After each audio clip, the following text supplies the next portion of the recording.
ఉన్నారు. గుడ్ బాగున్నాను. మీరు ఎలా ఉన్నారు? బాగున్నాను సార్. సో ఫస్ట్ మీ దగ్గర ట్రెండింగ్ టాపిక్ అంటే మనకి ట్రెండింగ్ టాపిక్ మన మెగాస్టార్ చిరంజీవి గారు విశ్వంబర.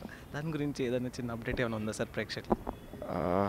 అప్డేట్ అంటే ఎప్పటికప్పుడు సోషల్ మీడియాలో అప్డేట్ వస్తూనే ఉంది. And Jan 10th release. ఆ రోజు చూడండి. ఓకే ఆ రోజు సార్. అందరూ కలిసి పండుగ చేసుకుందాం. Okay sir.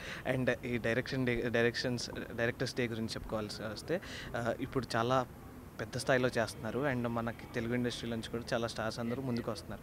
ఎలా అనిపిస్తుంది? చాలా హ్యాపీగా ఉంది. ఎందుకంటే the great legendary director Dasanarayana గారి బర్త్డే రోజున డైరెక్టర్స్ డే చేసుకోవడం అనేది చాలా హ్యాపీ. అండ్ ఇంతవరకు ఇంత గ్రాండ్గా ఎప్పుడు ఎక్కడ చేయలేదు. సో ఫస్ట్ టైం ఇప్పుడు మా అసోసియేషన్ తరపు నుంచి చాలా గ్రాండ్గా సెలబ్రేట్ చేస్తున్నాం. దీనికి అందరూ వస్తున్నారు. సో అందరూ ఇది మన పండుగ అనుకుని చెప్పి వచ్చి పార్టిసిపేట్ చేసి ఆ ఈవెంట్ ఎంజాయ్ చేయండి. సో ఇప్పుడు మన టాలీవుడ్లో చేసే ఈ ఫంక్షన్ గురించి పక్కన ఇండస్ట్రీలో కూడా చెప్పుకోవడం స్టార్ట్ చేశారన్నారు. దా దాని గురించి ఏమండి?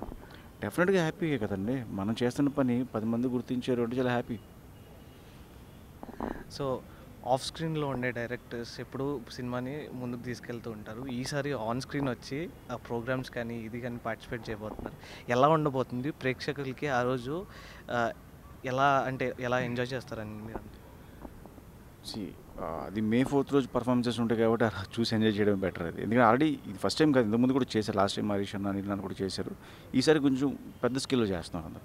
సో ఇప్పుడే మన రాజా సాబ్ ప్రభాస్ గారు 35 lakhs డొనేట్ చేస్తారని చెప్పేసి అనౌన్స్ చేశారు. అండ్ మిగతా యాక్టర్స్ కూడా డొనేట్ చేస్తున్నారని చెప్పేసి అనౌన్స్ చేశారు. దాని మీద వెరీ హ్యాపీ థింగ్ అండి. ఎందుకంటే ఇది మనందరిది కుటుంబం అనుకుని ఫీల్ అయ్యి అందరూ సపోర్ట్ చేస్తున్నారు. సో దానివల్ల ఏంటంటే చాలామందికి బెనిఫిట్స్ అవుతాయి. సో ఇలా చేయడం happy thing. So last sir, విశ్వంబరాలో చిరంజీవి గారు ఎలా కనిపించబోతున్నారు అండ్ ఆడియన్స్కి ఎలా ఉండబోతుంది ఆయన స్క్రీన్ మీద చూసిన తర్వాత? ఆడియన్స్కి ఫ్యాన్స్కి ఎలా చూడాలనుకుంటున్నారో అలా చూస్తారండి చిరంజీవి గారిని. రచ్చ రచ్చ ఉంటుంది అంటారు. Okay, thank you so much.